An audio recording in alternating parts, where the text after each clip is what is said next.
Ilaçe të skaduara në Shqipëri, u ndryshohet data. Disa depo farmaceutike marrin barna nga jashtë në prag të skadencës dhe e paguen për t'i shkatëruar këtu në Shqipëri. Kështu ka deklaruar demokratja Albina Deda, e cila më parë ka punuar si mjeke. Ajo ka hedhur akuza të rënda, por nuk ka përmendur emrat e depove që kryejnë këto manovra.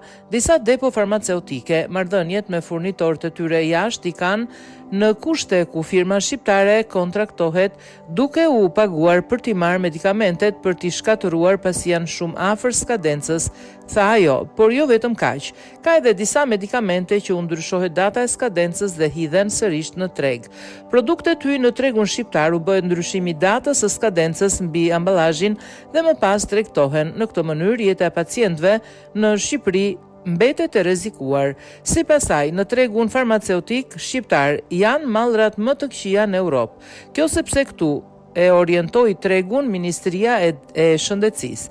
Ulja e marzhit fitimit për medikamentet ka sjellë që depot farmaceutike të orientojnë importin e medikamenteve nga vendet e zhvilluara perëndimore drejt vendeve të lindjes apo aziatike si India, për të mos dalë me humbje, grosistët veprojnë në kurrizë të cilësisë.